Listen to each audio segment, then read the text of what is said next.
opening panel of the conference today is about entrepreneurship. As ArabNet is really about entrepreneurship. And one of the most important things that's going on in the entrepreneurship space today is an interest in early stage entrepreneurship, an interest in the seed stage, right? We've seen the increasing success of Y Combinator, Techstars, and of course Seed Camp and Oasis 500, and more initiatives coming out of the region very soon.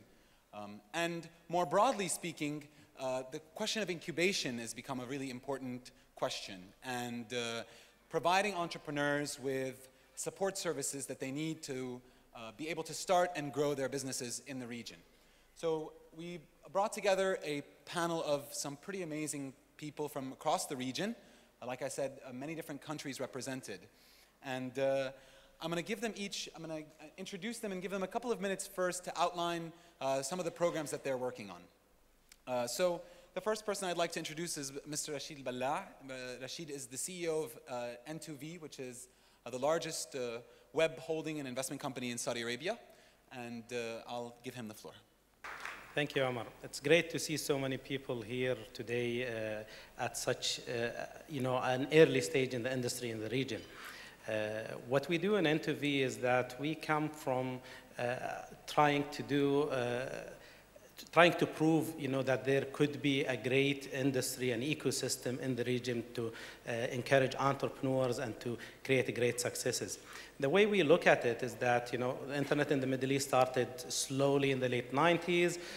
What we call first generation entrepreneurs then started with a lot of, huge investments into creating businesses, tens of people's, millions of dollars into creating, internet sites to mimic Yahoo and other sites. And most of those shut down after the collapse of the dot-coms, with the exception of very few who changed their business models and got support from investors.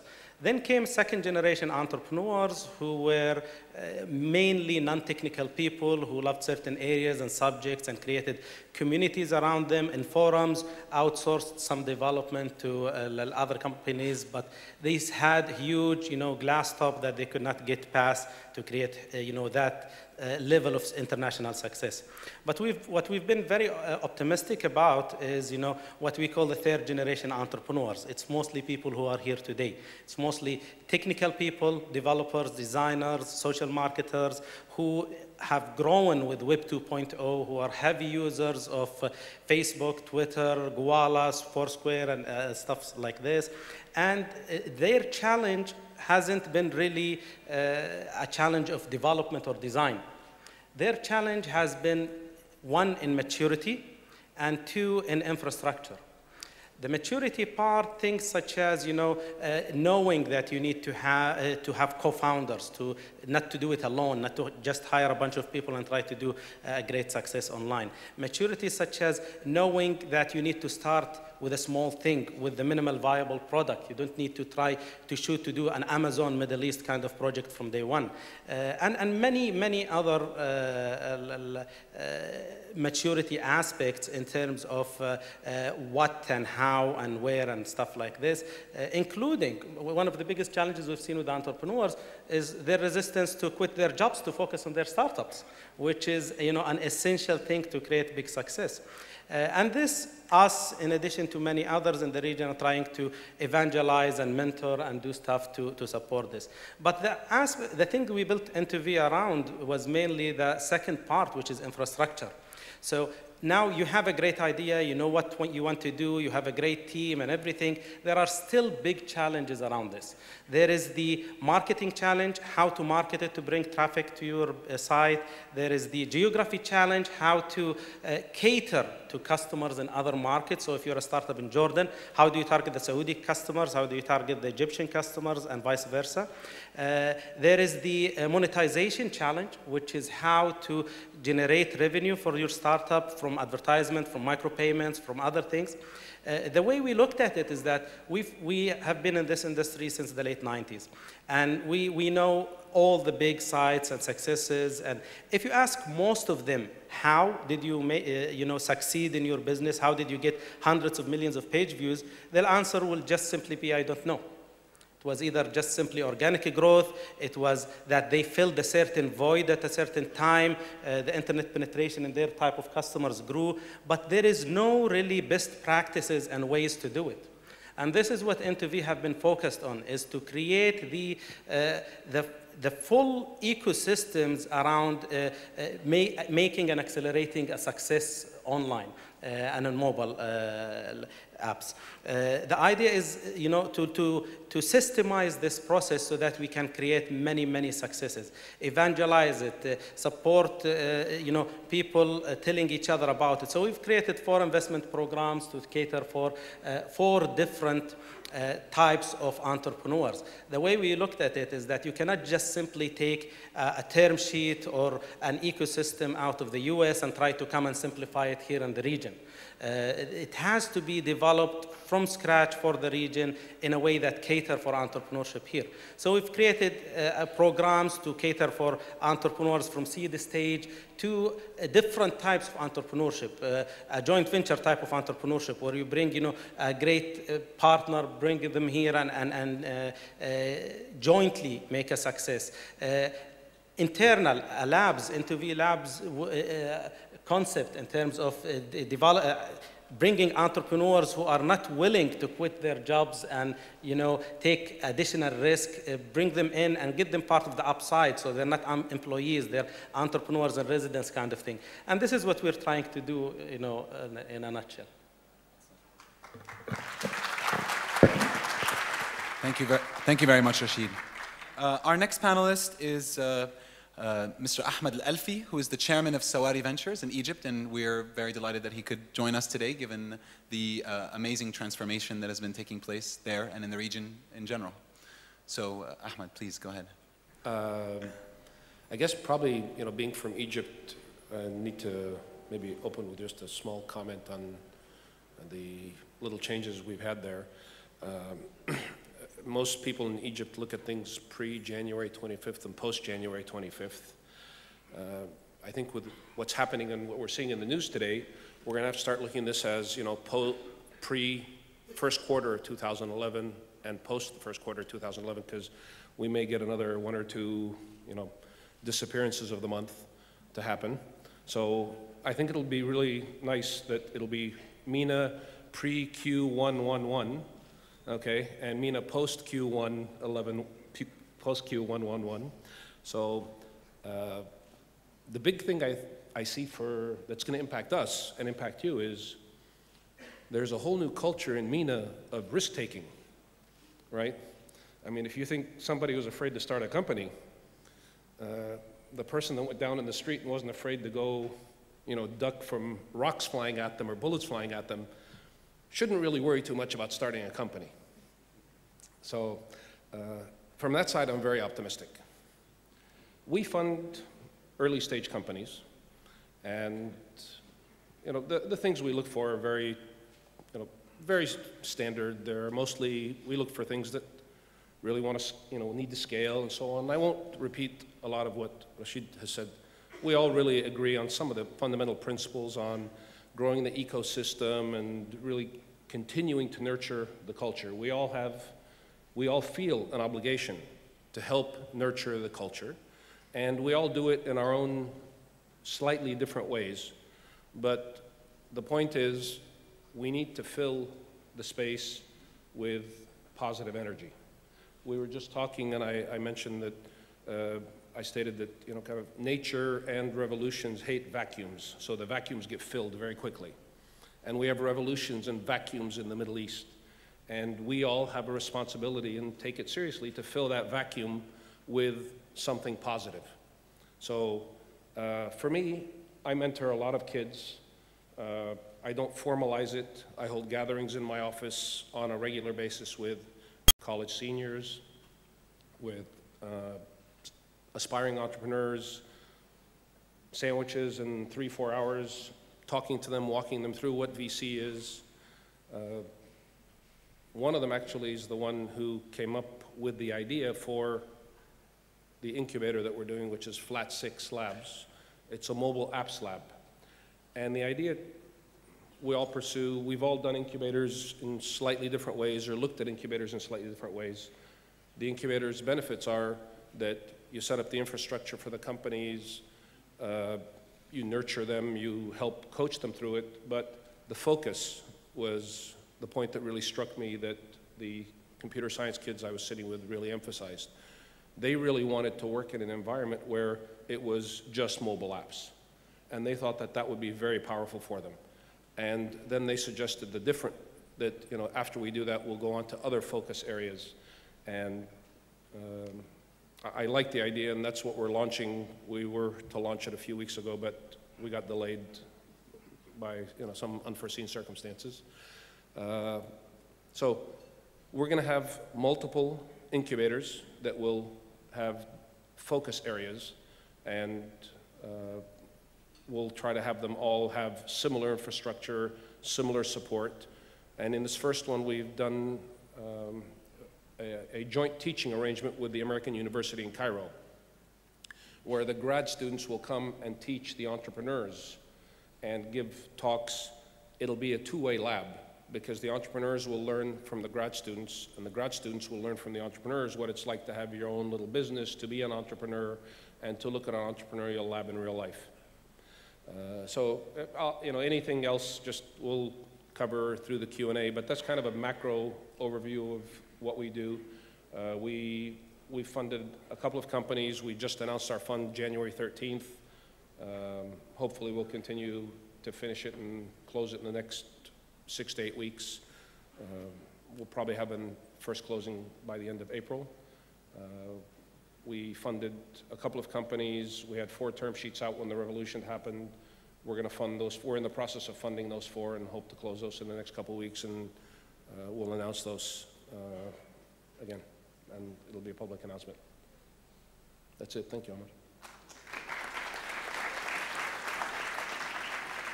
Thank you. Thank you, Ahmed. Our next panelist is Reshma Sohoni. I think I pronounced it right this time.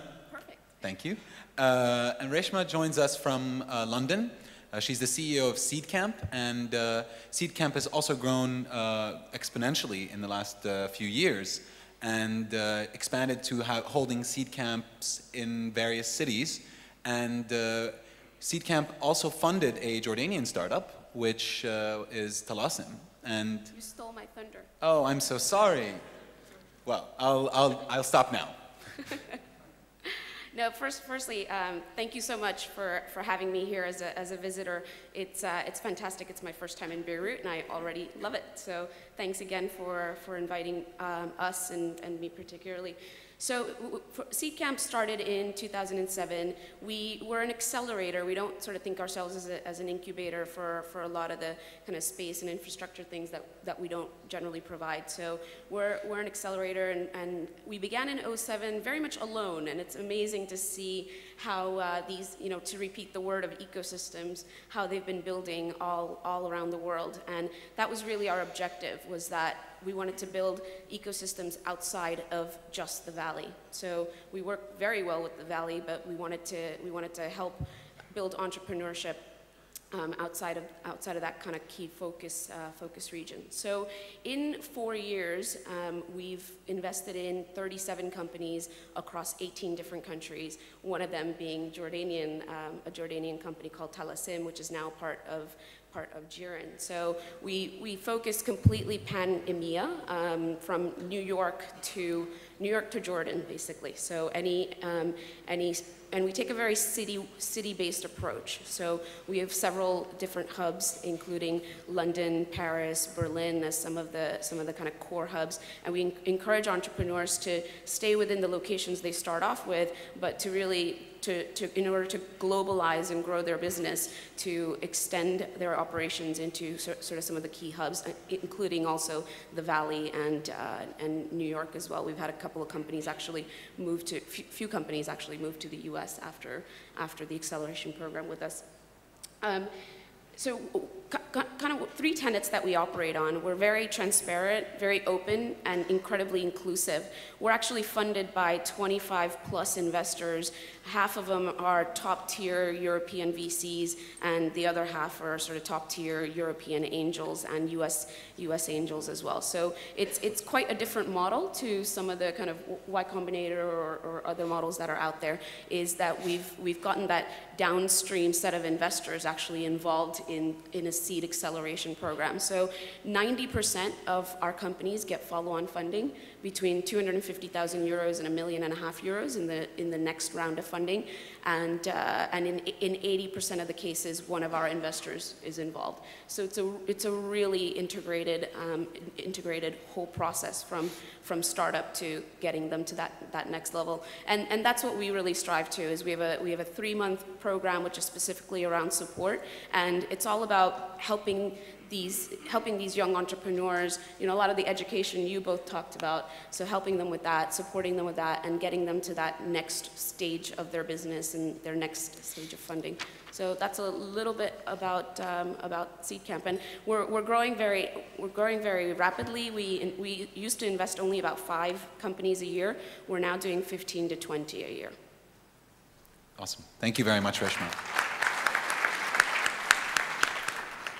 Our next panelist is Mr. Gideon Similov. He's the head of Ibtikar at 2454. He has a long history in investments, particularly in media, and he's heading up investments also there at 2454. Yeah. Hello, everyone.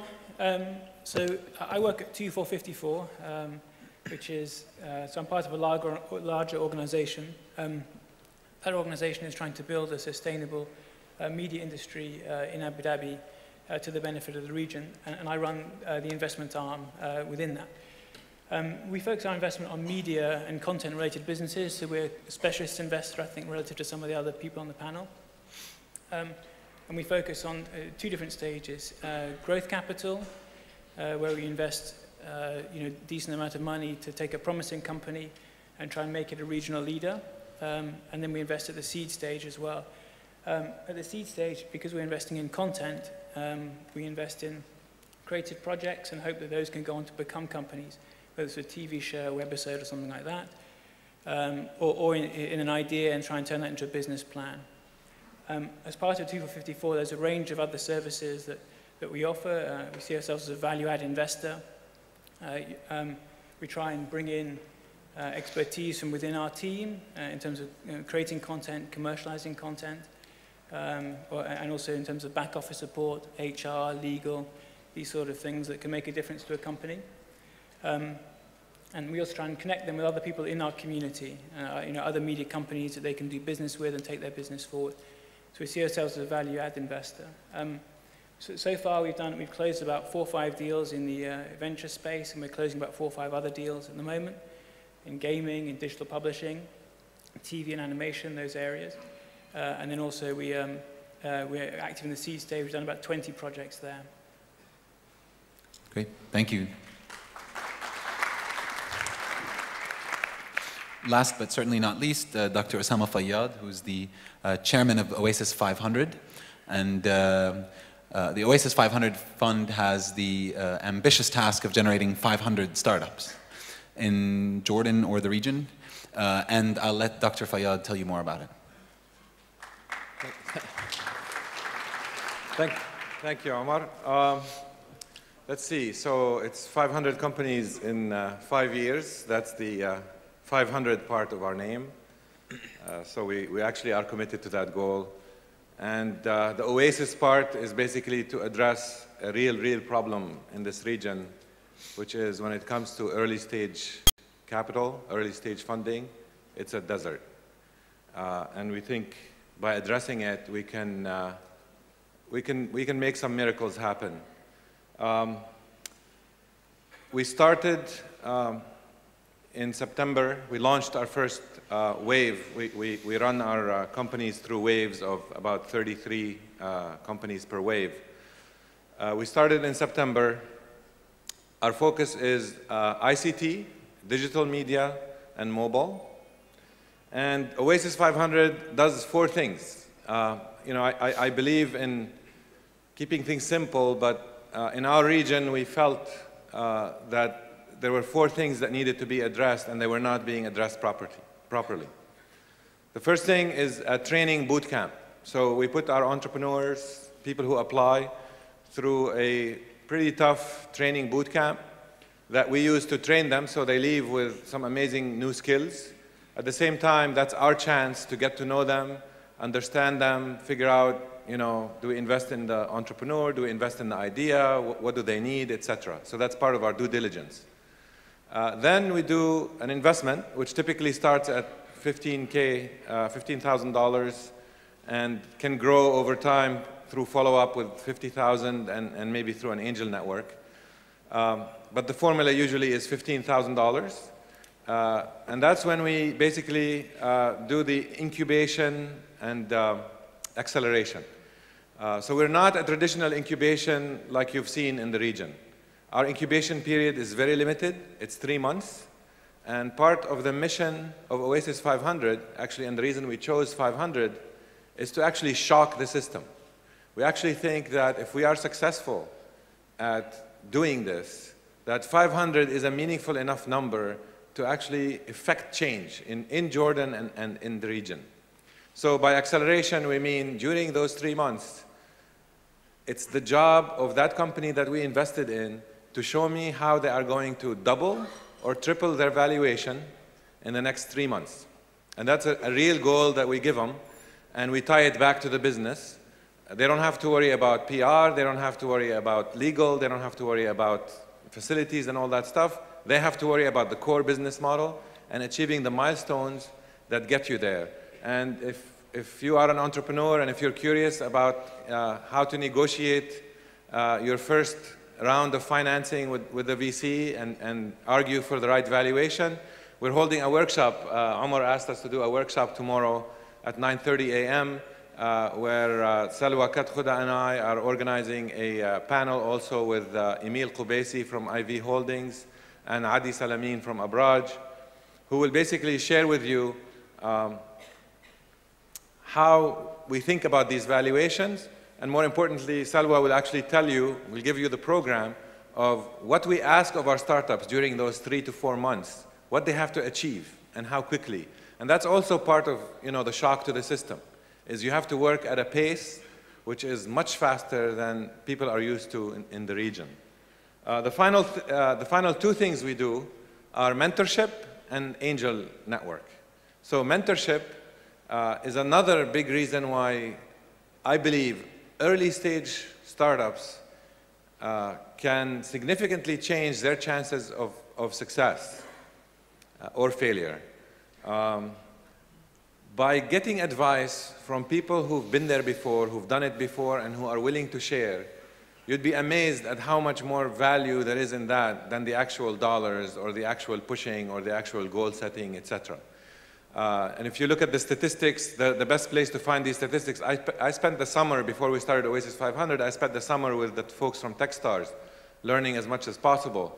And they have some pretty amazing statistics at what the effect of mentorship on the chances of success. They aim at having 7 mentors per company for 2 months. We do about 4 mentors per company over the period of 3 months, and that adds a lot of value. And then the final stage, which is when you're ready to sort of negotiate your term sheet and your valuation has been increased significantly, we actually organize an angel network where we bring angel investors in the region together. We're going to hold our first event in early May, where 6 companies will be presented. And we hope that we have prepared these companies more than anybody's seen any of these companies prepared in the region. We hope to set an example, and we hope to also change the culture, not just on the entrepreneurial side and the social side, but also on the investment side. That, hey, you can actually make real money, real returns investing in technology companies, not just in real estate and oil. So that's the hope so far, and the numbers have been pretty amazing. I mean, I came to Jordan from Silicon many years in the States and Silicon Valley, and it's been really, you know, it feels like our offices at Oasis 500, it really feels like Oasis as Silicon Valley in Amman.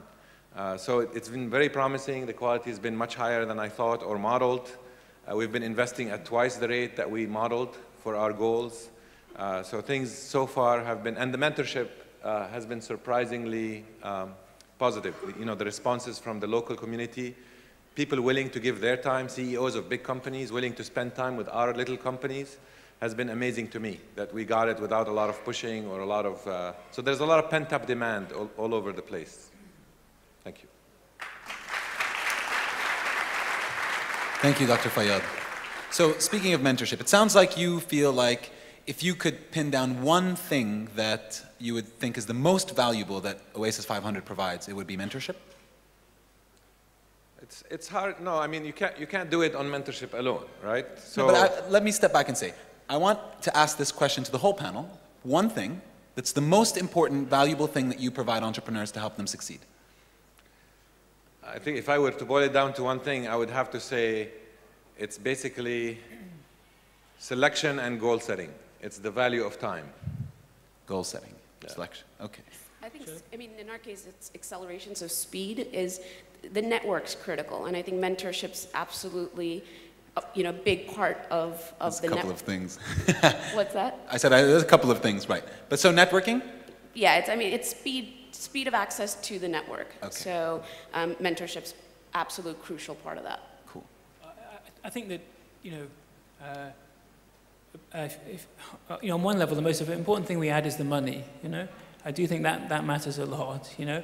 But once that is in place, then I think the other thing that we add, and that we all have I think we all feel the same way about, is it's about empowering that person, because whatever services you're supplying, you know, and at 254 we try and offer a lot in this capacity in terms of access to a network, back office support, connections to other companies. But unless that entrepreneur feels empowered and has the resources and capabilities to make use of it, you know, that's the missing ingredient, you know. So, you know, and if we're adding anything there, it's the courage to back people who we think can take advantage of those services and use the money and resources we give them.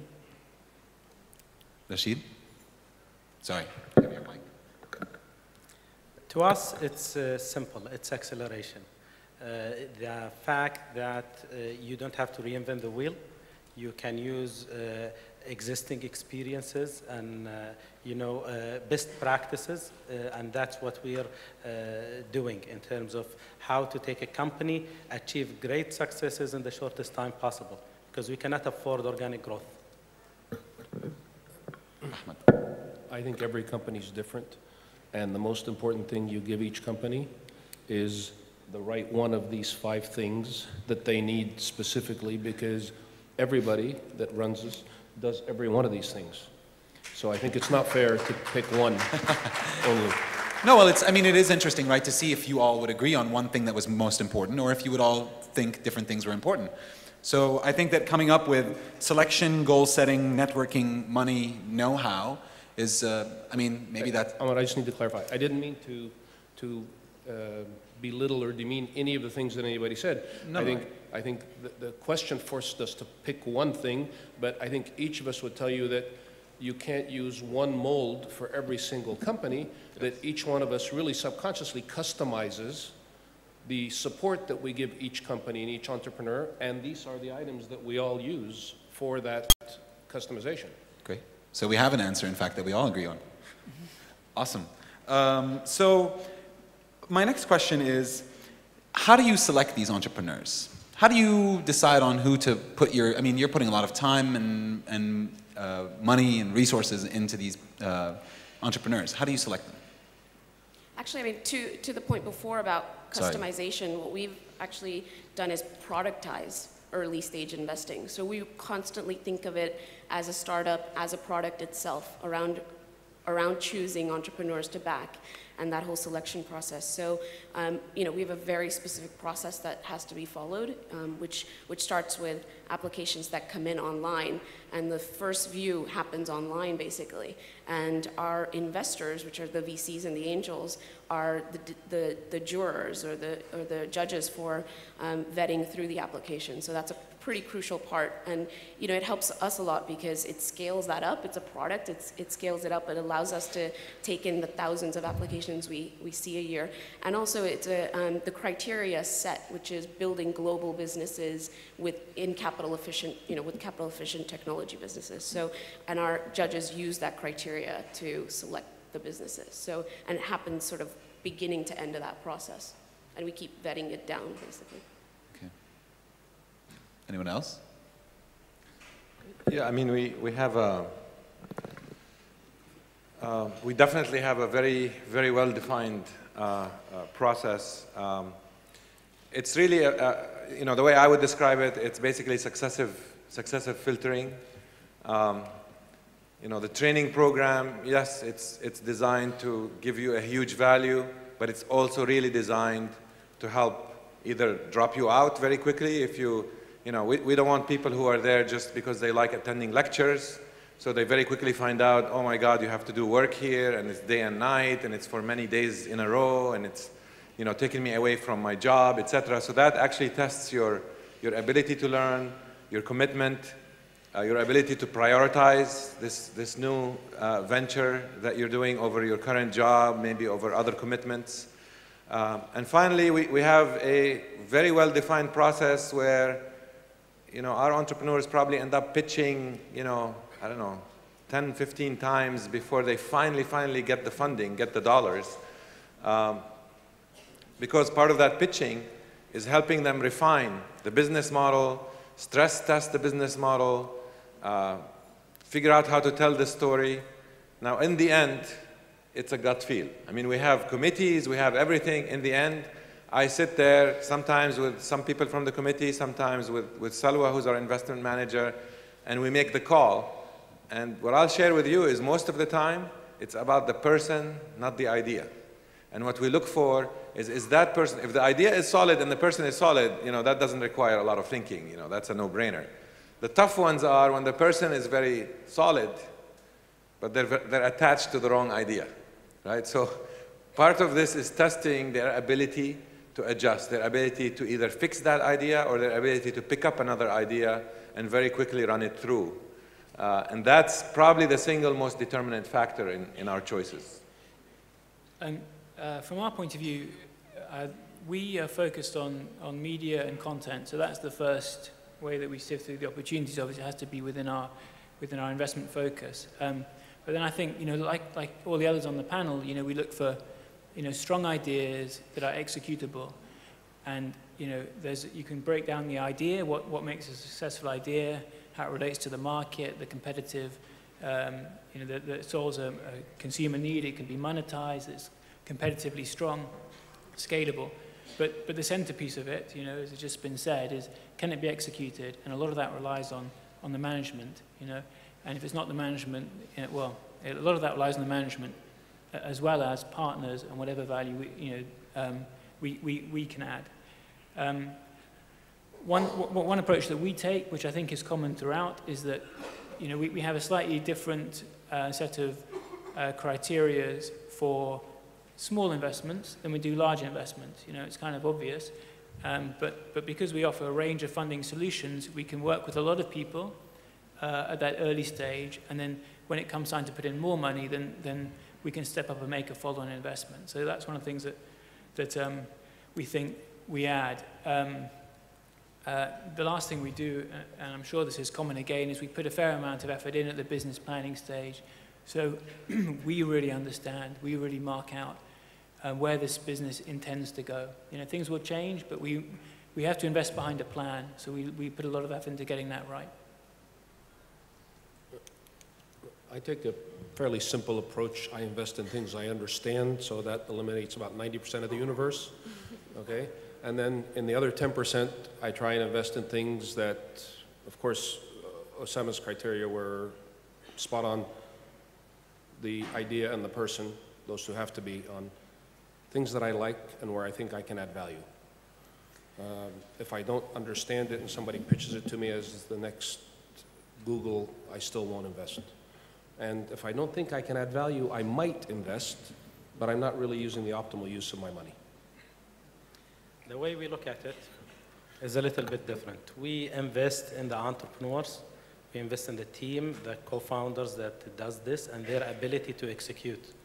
So no matter how smart the entrepreneur is, that's not enough. They have to have the passion to the idea they're doing. They have to not necessarily have the experience, but have the ability to learn and read and see what other similar businesses out there are to their business. And after the having the great team and the great entrepreneurs, the second part comes, which is the executable, simplified idea. We don't really invest in major, kind of futuristic businesses that might succeed in 5 years or in 10 years. That's not what we do. We want quick wins. We need stuff that can be proven and succeed faster. And we want to simplify and fix all the variables around the success of this company to be able to either prove or disprove the theories around this startup.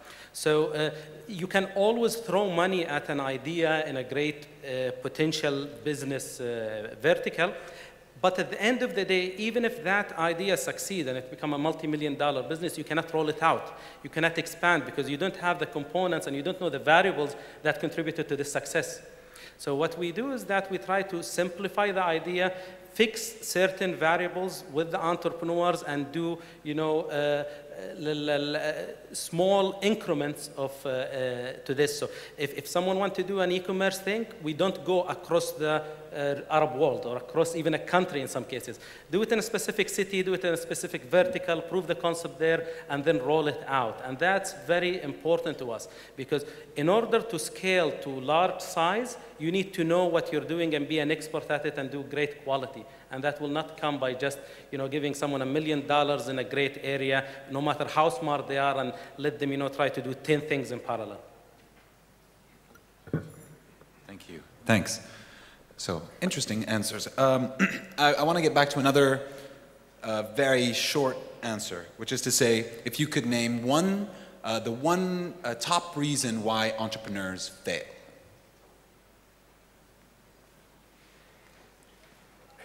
Who wants to take a stab at that? Yes. What is the most common reason for failure for entrepreneurs, in your perspective? Execution. Bad driving. Okay? Pick the wrong path, go too fast, go too slow, drive into a wall. I think it's discipline. It's sticking with, trying to learn as much as you can in your idea, believing that you can do it. Entrepreneurs in the Silicon Valley are not smarter than you. CEO of Stanford Research Institute was in Saudi a couple of months ago. He mentioned that 53% of startups in the US are started by foreigners. So it's not, if you believe in yourself and you believe you can do something great, come in a systematic way around it and know when to give up and quit and start with another idea and try to do it as fast as possible, as soon as possible. Well, look, the honest answer here is I don't know and no one knows. We teach, part of the course we teach, I teach a section that's about, why startups fail. Paul Graham of Y Combinator has 18 reasons. I actually have 21 reasons. But that's a symptom of we don't know. Doing a startup is exciting because it involves a lot of uncertainty. So it involves a lot of luck. It involves a lot of, of course, discipline. There's a science side to it, and we try to control the science part as much as possible, and that's all we can do.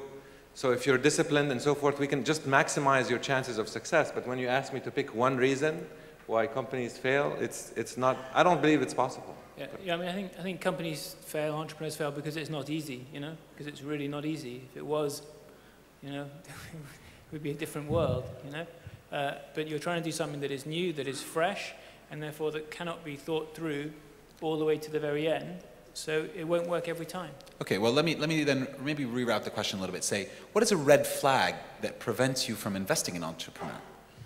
Something that just goes, oh, not this guy. I have 21 flags, and basically none of these flags have to go up for me to invest. And it's not, we don't listen, and this is, by the way, training. In the Oasis 500 model, the training part is the most expensive part. And thankfully we've managed to, we're a for-profit company, so we need to worry about how we run this thing. Thankfully there are big companies, telcos and banks and so forth who are willing to take on the load of the costs of the training. But that training, which is essentially the greatest weakness of us as an investment fund, we have turned it into our greatest strength because it gives us that immersive environment where for that long period of time, we get to observe these entrepreneurs react to very different topics, very different requests, very different assignments, and they have many chances to basically show us if any of these flags come up. And if these flags come up, we worry. Sometimes, the person is strong enough to overcome some of the concerns. Nobody's perfect. But in general, I really, any of these flags are enough to trip you and kill you. And we worry a lot about these. So to me, it's a matter of avoiding all of them, or as many of them as possible.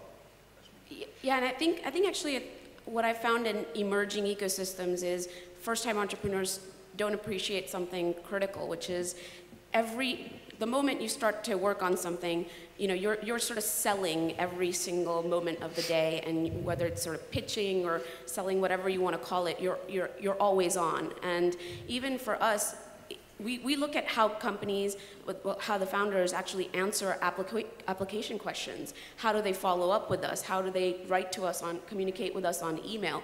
How do they interact in the mentoring sessions? How do they take in feedback? So, it's not just a Q&A where they're interviewing with us. It's every single bit of the day of the process, and how are they executing as entrepreneurs. And I often find first-time entrepreneurs don't really appreciate the extent to which everyone's watching at every single bit of the process. To me, as Dr. Osama mentioned, there are tens of red flags. Some of them could be fixed down the road, and some of them cannot be fixed. But the single top one, in my perspective, is pessimism. You will be surprised how many entrepreneurs are not optimistic about the potential of their business, the potential of the market, and this, to me, contradicts absolutely with entrepreneurship.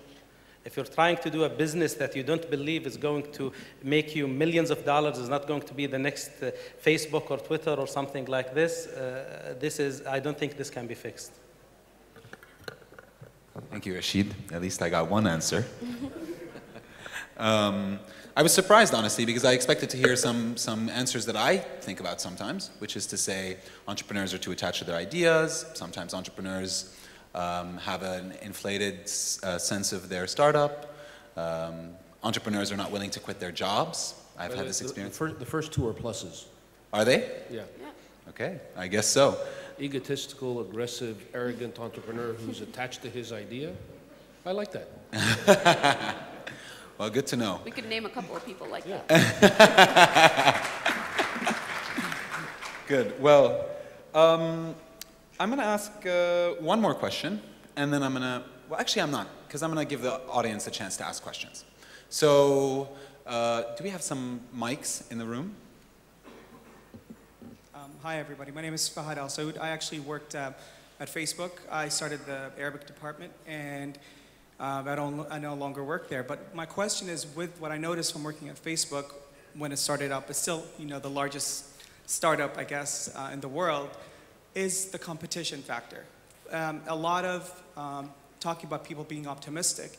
A lot of people have a lot of ideas, and the problem in the Middle East is finances. So if I'm a big company financing an entrepreneur who has an idea for, whether it's a social network or a game, someone else, we don't have that competitive factor because the infrastructure is not there. So how are we going to encourage people to come out and, there's no original idea. So how are we going to give everybody the chance and show by example, not just by one person succeeding, by multiple people? And do you face that in the process of you guys investing in people? Can I ask you to phrase that in one sentence? Is now the time for people to compete as entrepreneurs in the Middle East, or is that available, or is it just, I don't know, I had to rephrase it without. Do you want to go ahead, Ahmed? Absolutely, it's a time to compete. all the time is the time to compete. I'm investing in 2 companies and looking for a third competing in exactly the same space, okay? And I think the coolest competition, by the way, there are a lot of original ideas, okay? I still think the idea that blows my mind is, how the hell does everybody know that I wanted to communicate in 140 characters on a nonstop basis, okay, and create Twitter? I never knew it, okay? But there's original ideas. Competition, it's running all day long, right? Everybody wants to compete on Twitter in the companies. Competition's wonderful. It's what raises the bar, right? So if we don't pursue and push and encourage competition, we're going to settle for mediocrity. Yeah. I'll add to that. You know, I want to remind everybody, you know, thinks that we missed the whole internet. The whole internet started in '95, right? So we're really talking about, you know, something that's less than 15 years old. And in the Arab world, these are early days. This is the best time to go out there and compete. And of course, any idea that's worthwhile, you can afford in those early stages to have multiple competitors, and many of them will do well. You know, they might coalesce into one bigger one down the road, etc. But this is an early land grab. This is, you know, open territory, and it's very exciting.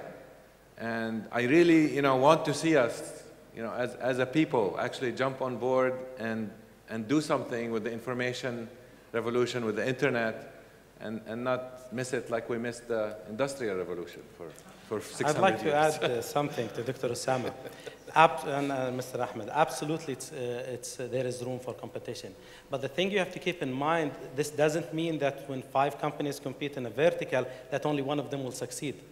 The market is much, much bigger than, you know, 1 or 2 or 5 or 10 players in the same field. If you look at the e-commerce market alone, it's billions of dollars of potential. If you look at social networks market, if you look at, you know, startups that will benefit out of advertisements, mobile apps, every single vertical is a multi-billion-dollar potential. And that multi-billion-dollar will not be controlled and will never be controlled by 1 or 2 or 5 companies. So if you see a lot of companies working in the same field, that shouldn't discourage you. And competition is very healthy in this regard. Now, while the microphone is making it to the next question, e-commerce, Shade mentioned e-commerce. E-commerce globally is a $7 trillion market. 7 trillion with a T, right? That's 1,000 billion. Do you know what it is in the Arab world? Okay, and I didn't. Okay. We'll leave that question open. Okay, so today, in general, in the investment world, most people are going for companies that build a lot of user base, and then they basically sell to the Googles and the Facebooks. So the idea is to build companies with a quick exit strategy. And that does not build companies, that basically just builds products to sell. And my question is, it seems to me that we're looking for the same kind of companies that will grow heavily, and then they are sold out. Will this actually build us an ecosystem? Please. Excellent question. Yeah. Reshma. I think, I mean, so, you know, again, as I said, sort of we started pretty much alone 4 years ago in Europe. I think it all adds up. I don't think you can just look at it as that. You know, even in our 37 companies, there are more sort of product type of companies that will likely be acquired by the Google, Facebook, and others of the world. And there are some absolutely world-changing ideas in there too that will need the 5-7 years to grow into what they are. And then there are some that'll just sort of hum along as businesses. I think that whole entire group becomes a set of role models. So, you know, it's about role models, and that's what helps create build and create ecosystems, and ability, and actually exiting from some of those businesses allows people to reinvest back into new entrepreneurs and startups. So I don't think you can just look at it, you know, as one piece. I think you need all the kinds of companies really in order to have good ecosystem. If I may, I mean the word, I love the word ecosystem, but a lot of people use it without thinking about what it means. In an ecosystem, the whole thing is built on tiny creatures being eaten by bigger creatures, being eaten by bigger creatures, being eaten by bigger creatures, right? So yes, this is how you build up the large structures. None of the companies in the US became giants without acquisitions.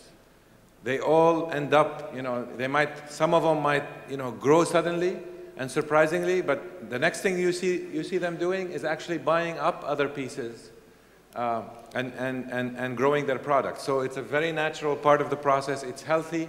We should not discourage it. Somebody wants to do a great long-term company, I encourage them and I love it. But the realities of the marketplace will take over, and there is absolutely nothing wrong with exiting fast and making returns for your investors. So exit quickly, exit often. Dr. Osama, that sounds like your other motto, which is fail often and fail quickly. Yes. Okay, excellent. Another question. Okay, well, we have a gentleman with a microphone. Sure, thanks. My question is to everyone here. Is there a good reason why we don't have a PayPal version for the Arab world? A real PayPal version instead of the other payments methods? I can answer this from Yes, our experience with one card, and we know Cashew and others face the same problem. And I wish the governor of the Central Bank of Lebanon was still here because of that. It's mainly regulation. It's mainly regulation. All the central banks and the regulators in the region are not allowing any kind of such a service. But how are the banks transferring money? PayPal is now in Saudi and UAE and most Gulf countries. How could they do it and we cannot do it? Banks are traditionally very slow to act. Any large organization will not be able to cater to new industries and new businesses. Still in many countries in the Middle East, in order for you to get a bank to clear your credit card transactions online, it takes a huge investment, lease lines, VPNs, and stuff like this, where if you go to any international merchant acquirer, you can set it up on the site and with complete ease over the internet. Banks are not the solution to this. There should be regulation that would allow e-wallet services, that would allow person-to-person transfers, micropayments, stuff like this, that would do. I assure you, us in One Card, I know Cashew is, and all our competitors and micropayment services in the Middle East are ready technology-wise to do this, are willing to put the investment and the capital and the guarantees to the central bank to do it if they just open up the licensing.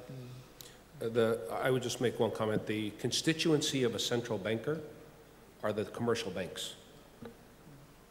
So every central banker works really hard to protect this constituency. And allowing online payments will kill the banks because they're so inefficient, backwards, and provide a bad service. And a few of them are progressing and really trying to take steps. Now the telcos are moving that direction. Sorry, I just want to keep it a Q&A. I don't want to get into a debate. Yes. This is just my opinion, and take it or throw it away. All right? Central banks in every country work for the banks. That's their constituency, not you, not me. Okay? That applies to the US and to here. Thanks. Next question. I want someone in the back. Question, anyone want to tell us about an amazing investment that they've made? Well, we actually had one of the larger exits out of an accelerator program. So MobClicks, which is an ad network based in the US, they sold for a little over $50 million, literally on the second anniversary of our investment. So that was a pretty awesome return. Awesome, congratulations. Anyone else? We've done some good investments, some great investments, and we're very optimistic about them and the entrepreneurs behind them. So far in NTV, we've done about 9 investments. We've announced 4 of them. One was Yabab, which is the online wedding community for brides, where brides would look up, where to go, what to do, collaborate with other brides in preparation for their weddings. We've invested in True Gaming, which is a gaming review site that is very, very popular in Saudi Arabia, and we hope to take it across the region. We've invested in Aqar Map, which is an online real estate site where you look over a map or the places you want to buy and rent, and we're very optimistic about this area as well. And we've also invested in one of the companies that were demoing here in ArabNet last year, Qayyim.com, which is actually the press releases are going out on that today. Qayyim, which is an online restaurant review site that we hoped would be the Yelp of the Middle East soon, inshallah. What? Awesome. They're all here, and so you can meet them all. And exciting that an ArabNet alumni is funded, so congratulations to Jihad. Okay, we have our question. Hi, Dr. Fayyad. To close on your question, what is the size of the e-commerce in the region, and what is stopping e-commerce from growing, other than credit cards or PayPal, online payments? Yeah, I mean, we have unfortunately huge obstacles for e-commerce in the region. One of them was mentioned by Ahmad, and the biggest one is regulation. So there's regulation in banking. Payments are a problem. People don't trust in the payment systems. There's missing regulation when it comes to recourse. You know, what do you do if somebody ships you a box filled with sand instead of a product? You know, who do you go to? How do you sue them? There's a lot of, the elements of trust missing. And of course, we have customs across most borders. We have very slow shipping systems. These are all sort of blocking the progress. I'm gonna keep the question open because I do want the audience to think about what is the size. It took me a while actually to find the number, so I'm not gonna say it now. What is the size of the e-commerce market in the Arab world? Thanks. It's best, by the way, the hint, it is amazingly small given the 7 trillion worldwide. Is there a prize for the right answer? Sorry. I want to try to keep the conversation about entrepreneurship, and I also just want to take one more question because I apologize that we're running late, but you guys were enjoying the coffee break. So I'm going to take that last question right there. Sorry. My question is directed to Osama.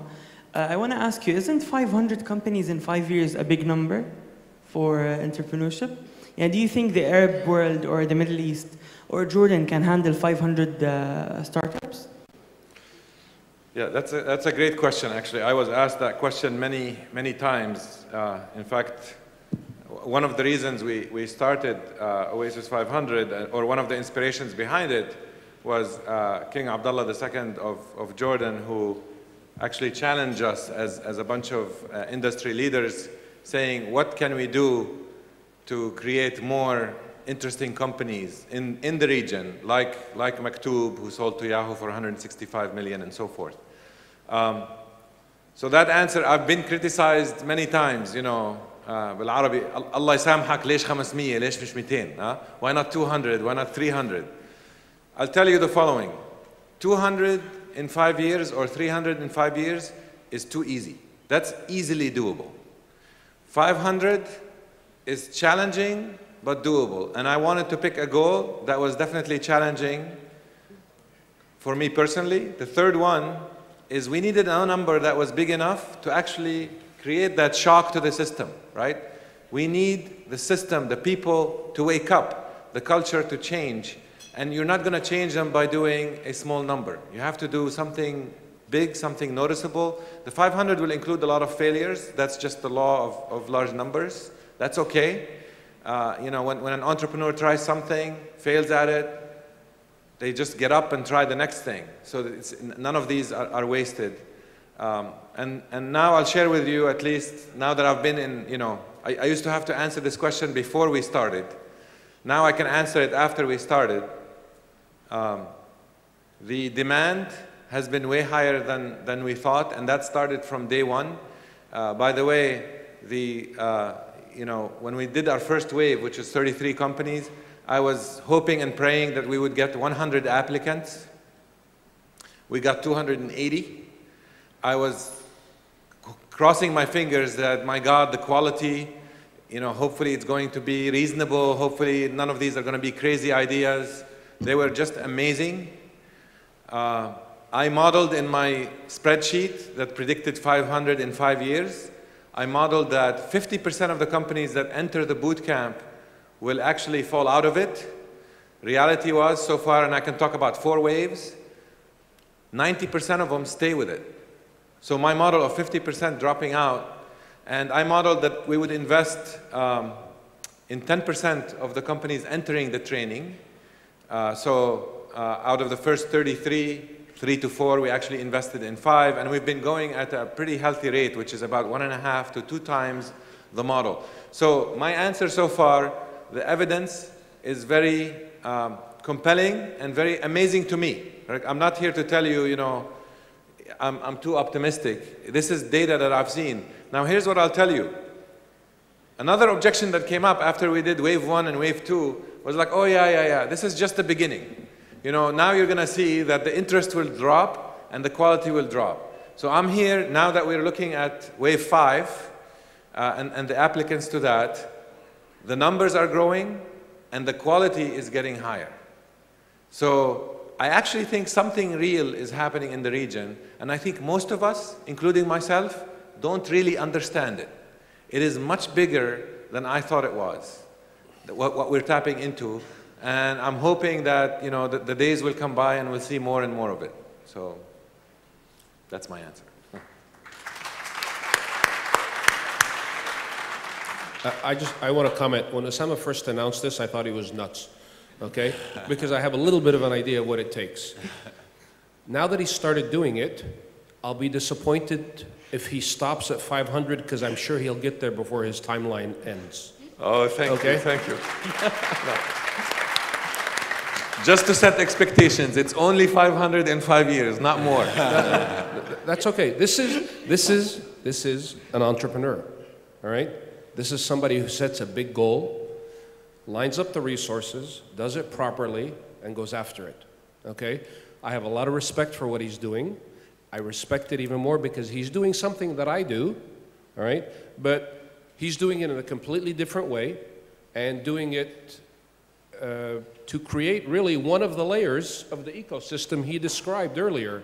And the repercussions and the benefits of what he's doing in Jordan will be felt for many, many, many years to come.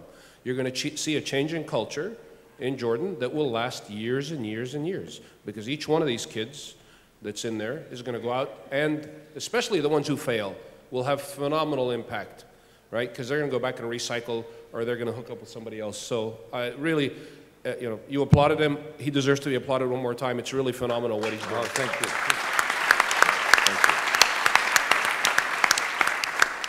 Great.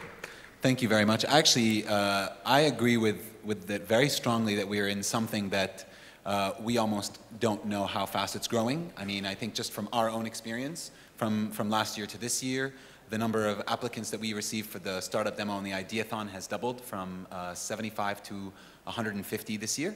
So, and that actually leads us to a nice segue after the coffee break. We're going to have an interview with 2 entrepreneurs and investors, followed by the Ideathon, where hopefully we will get to hear 10 very exciting, innovative ideas. So one quick note, we are running half an hour behind schedule, which would be very typically Arab of us. So please set yourselves to half an hour after whatever the booklet says, and please, when you hear the ringing bells or people telling you to come back inside, help us stay on time. Thank you very much.